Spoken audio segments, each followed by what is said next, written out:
Am I the a-hole for asking mom's boyfriend to stop trying to parent me? Update. Am I the a-hole for giving guardianship of my son to my aunt over my mother after I die of terminal cancer? Am I the a-hole for telling cashier that wasn't the girl's credit card?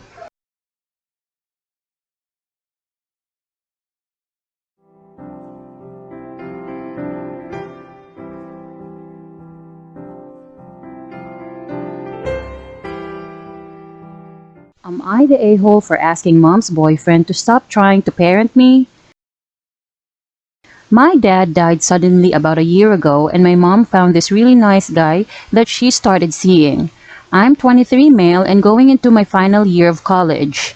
My mom's boyfriend has two daughters, ages 15 and 13. My mom has stepped in to be a mother figure to them, and the boyfriend has stepped into my extended family, becoming everyone's favorite uncle. And while I'm glad everyone else is comfortable, I'm not. He isn't a bad guy. I'm just still grieving my father, and it feels like he's trying to replace him. He tries to set rules for me, things like chores and curfew that my dad specifically didn't because he thought they were ridiculous for an adult. Boyfriend thinks it's only fair because I have siblings now. I think it's ridiculous to have the same rules apply because of our age differences. He's trying to get me to share my stuff with his kids. They aren't lacking for anything, but he thinks it's only fair because family. I live in the basement of my mom's house. I have since I was 15. When you come in the front door, there's a door to the basement and two stairs to go into the house, so it's pretty separate. So last night, I was DDing for some friends and got home at 2 a.m. I had nothing to do until 3 p.m. today since classes aren't until next week and my new job starts in 2 weeks. So this has never been a big deal with my parents. I shot my mom a text and went to bed. Tonight though, man, boyfriend flipped. I got a lecture and sent to my room and possible loss of car privileges. I snapped and laid it out for him. I told him I'm leaving the city after I graduate.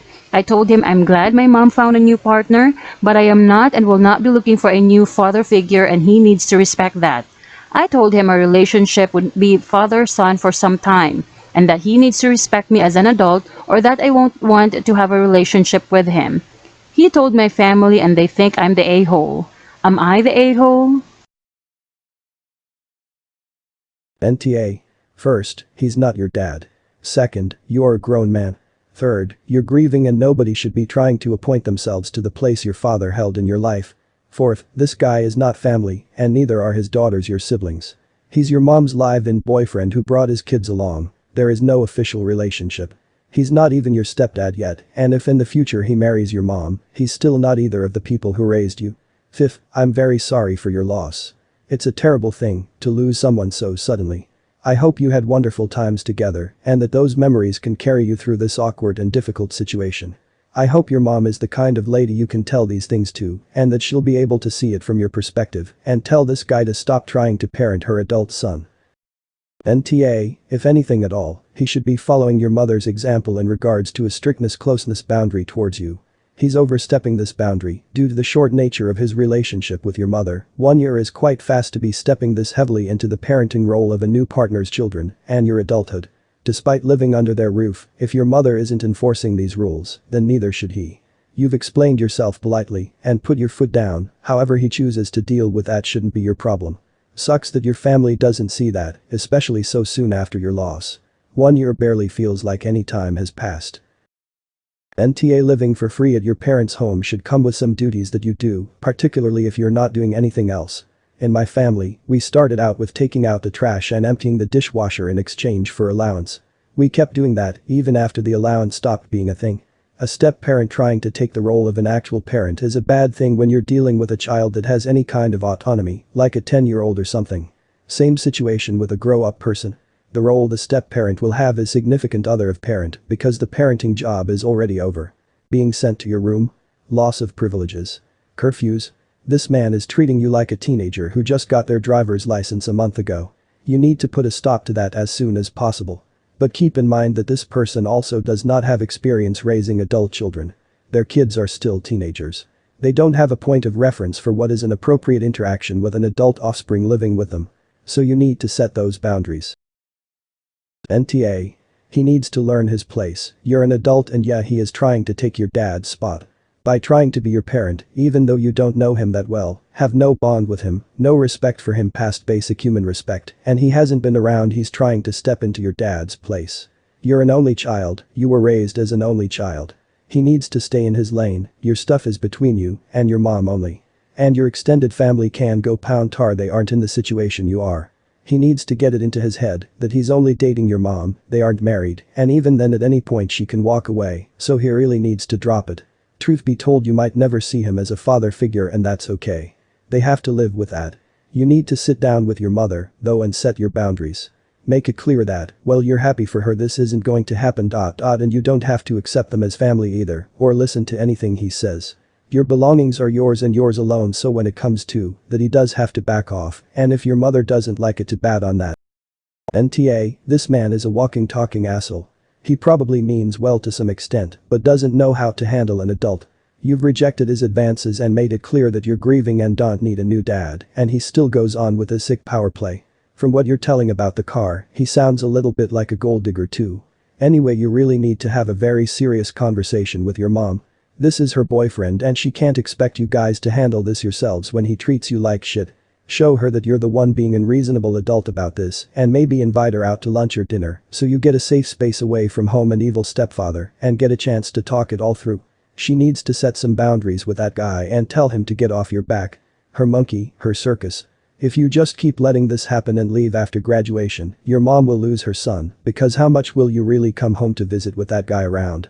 And do you really want to leave her like that so soon after losing your dad? I'm so sorry about your loss, and I hope you can still fix things with your mom. Update. Am I the a-hole for giving guardianship of my son to my aunt over my mother after I die of terminal cancer? First of all, I'd like to say thanks to everyone who gave their suggestions and well wishes. Unfortunately, I didn't get to read everybody's comments as there are too many, but thanks to everyone anyway. Now on to the update. I gave my mother a few days to calm herself down before speaking to her again. She eventually came around. She recognizes that it's not optimal for my son to stay with her and that he would be better with my aunt. She knows that my brother is a slob and is giving him a good kick up the arse to get his life together and shit. I have spoken with a lawyer who has helped me with a lot of things, including getting my son legally adopted by my aunt and her husband. He will be staying with me until I pass. As a lot of you suggested, I made recordings and videos of myself giving him advice for his milestones. For example, when he loses his first tooth, turning the ages 10, 13, 16, 18, 21, his first girlfriend or boyfriend if he likes, I've made a video in case he is in a way LGBT+, leaving secondary school, going uni, getting married, or if he has any kids. There are also things I've put into writing, like how his mother died and that he was supposed to grow up with a twin brother that also sadly passed. I've also had my lawyer help me set up a little trust to will him £40,000 from my girlfriend's father when he died. She put the money in a joint bank account that I got when she passed, in case he needs help with university or decides to go traveling. All I have to do now is to enjoy the time I have left with him. I've moved my younger brother into my flat so that there will be someone to find me every day for when I go. When I'm gone, I can at least be comforted by the fact that the son I love so much is being taken care of and that I will see the girl I love again and our other angel I never got to meet. Thank you all again. Edit. This is OP's brother writing this edit. He has since died. NTA. I'm so very sorry for what you are going through, but you want what's best for your son. I think going with your aunt who will love him unconditionally and will be able to give him time and attention. The money you are leaving your son, I would suggest putting some of it into a trust that will pay for college and then another trust that he can't get into until he's 21 or 30. That way he can put a down payment on a house, pay for a wedding, travel the world, etc. I don't think any of us thought well at 18. Write birthday cards, a birthday card up to age 13, then 16, 18, 21 and 30. A wedding card, a first baby card. A letter. Just write a letter about your life, his mama, how much you loved him. Leave him pictures, your signature, I love yous. Write that a lot, your handprints and fingerprints. Do his too next to it. I am just so sorry you are going through this, and I'm sending you so much love, and to your son also. Record videos of you both so he never forgets the sounds of your voice. I don't want to give judgment on this one, I'll explain why. This isn't a who's the asshole situation, this is a what's the best decision in an absolutely tragic time, no one anticipated situation. No matter what you choose, someone is going to be upset. But it's on them to choose if they wanted to affect the time they have left with you. Tell your mom that your decision isn't going to change, that it's already in your will. Tell her that she can choose if she wants to spend your last months throwing a fit and icing you out over an unwinnable situation, or accept it so you can spend your time in peace. Best of luck OP, I hope your son has a great life with people who can tell him all about you and your girlfriend. NTA, my immense respect for how you handle it. Your mother's reaction, and in general a bit immature behavior, showed you chose wisely. If you still have the energy, please write letters, to different ages, for your son. Including showing him support for whatever he might decide on as a profession, education, for whomever he wants to spend his life with, support to follow his dreams. Those kind of letters might be very important later on. Also videos, like taking walks, including with him, he won't understand it now anyway. Tell him the simple things too, what you liked, which ice cream you love, what flowers, colors, your dreams too, if you can manage it. I was old enough to remember him some, as I got to see my father for the last time. Mother lied at court, he died before I was 18. Why? She sold and had thrown out all personal belongings, mementos, stole out our inheritance. I was only able to hide one photo album, nothing more. As an adult it was so important to find people who knew him and could tell some things, it helped a lot, but I still feel like I would have felt better to know him a bit better at least. It's not about expensive stuff, but personal, insight-giving stuff. Details. Edit, lost a few words. NTA, I am so sorry for your situation. You have made a choice that is best for your child, and absolutely nothing else matters. Not only is your mom older, but she would potentially not be around to see your child graduate high school. You need to think long term and have made the best decision. Your mom isn't the either, because she obviously loves her grandchild and wants to be part of his life. Encourage that, but don't let it alter your decision. If you can, think of some important life milestones that you could record for your son on video and provide that to your aunt to share each video at the appropriate time so your son will know who you are and how much you loved him. Think about first crushes, puberty, how to shave, graduation from high school, graduation from college, getting engaged, getting married and having a child, etc. Focus what little time you have on your son and not another second worrying if you are an off for being such a good and responsible parent. Wow, this made my heart break. From the sounds of this post, you are a good dad. I'm sure your son will grow up knowing that and being proud of you. This is a difficult decision, but based on what you have outlined about your brother being possibly neglectful to his own children and your mother being in the same environment, I think that having your aunt be your son's guardian is the most responsible decision. I'm going to assume that your mother is grieving already and is looking for something that reminds her of you, although if she's only 5 minutes away, then I'm not sure writing letters to your son for big milestones in his life, 16th, 18th, 21st birthday, first heartbreak, first day of school, high school graduation, etc., would be a really great idea as well. I wish you all the best going forward and I hope you are at peace until the very end. Sending love, good luck op. Am I the a-hole for telling Kashir that wasn't the girl's credit card? Throw away because husband told me I was TA and want to know before I get home and argue. On phone format is bad. I was in a higher-end department store today, rhymes with looming tales, and happened to end up next to two teenage-age girls while shopping. One of the girls had picked out a pair of very expensive boots and they were both fawning over them. Second girl must have looked at price tag and asks Boots girl if she's really gonna spend that much on boots. Girl with boots says something along the lines of, "It's fine, I have my dad's credit card, I'm not paying," which instantly caught my attention because that's not her card. I've told my son multiple times he's never allowed to use my card, so I'm interested to see how this girl thinks she's going to get away with fraud, but had split up from the girls at this point because they had found something else. We ended up at the same register, me behind, and I see her total hit well over 4 digits. The girl is about to swipe her card when I decide that I can't let her get away with something like this and someone has to parent this kid if no one else will. I tell Kashir that isn't her card but her father's, and I'm not sure she has permission. Girl and friend turn and glare at me, giving me possibly the dirtiest look I've ever seen. I swear this girl was going to throw a tantrum right there. I don't think she was ever told no. Girl tells cashier her father gave her the card to shop with because it's the store's credit card and it gives him the points. Now that I've pointed out it wasn't hers, cashier tells her she can't use that card. Girl tries to show ID to prove they have the same last name. Yeah, that will help. And I tell her it's still fraud. Girl says it's not fraud because she has permission and tells me to mind my own business.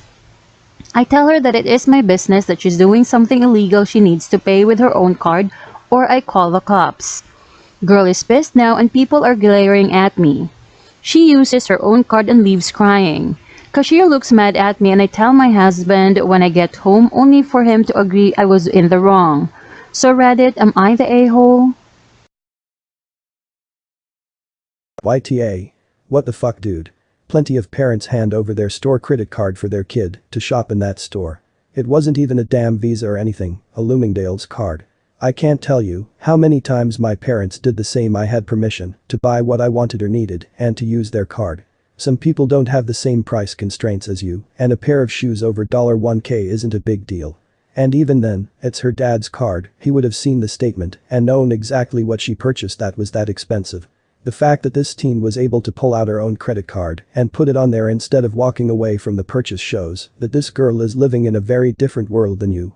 Of course she walked away crying. You were mean, belittling, sticking your nose where it didn't belong, and causing a scene over a common occurrence. Adult and teenage me would have given you a big middle finger and then swiped my mom's card that I'm a goddamn authorized user on. YTA. First of all, in retail we're practically told not to look at the name of the card unless we suspect fraud for some other reason. Children in particular use their parents' cards all the time and it's usually approved and on the up and up. Sometimes it's spoiled kid, like the girl in the post. You would be amazed how many children and teens I've seen deliberately released into a store to pick and buy whatever they want despite having no respect for the value of the money they are spending. It's obnoxious, but definitely not deserving of harassment and public embarrassment by an absolute stranger. And besides that, you have no idea her situation. I actually had something similar happen to me as a preteen, except I was getting groceries for my mom who was ill and stayed in the car, sending me in with her card and a list. The snoop thought I was too young to have a credit card, so it must not be mine. Luckily I could go out to the parking lot and get my mom to come in. I was embarrassed to high hell and hated doing such favors for my parents from then on until they got me a card in my name. And finally, it's not actually illegal. So congrats, you were an asshole and have literally zero excuse. Quote from credit.com, it's not illegal to lend someone else your credit card, that little loan is not breaking any federal or state laws. But there's a good chance you're violating your credit card but I wouldn't lose too much sleep over this. You didn't simply call attention to the fact that the girl's name was not on the card, you really dug in here by saying you weren't sure if she had permission. Of course, you weren't sure, you don't know this person. And talking about fraud, etc. As much as I cringe at rich brats, it's not your place to tell her what to do just because you're an adult. She wasn't running into traffic. She wasn't a danger to herself or anyone else. If she was your best friend's kid and you knew for a fact that she didn't have permission to use your BFF's card, yeah, step in. This is a complete stranger. And do you think the dad's really not going to find out? 4 digits worth of items is going to be noticed. He'll handle it. He's her parent. All this being said, why get into a fight with your husband over this? Forget it. You did the wrong thing, but it didn't really hurt anyone. The kid still bought her boots.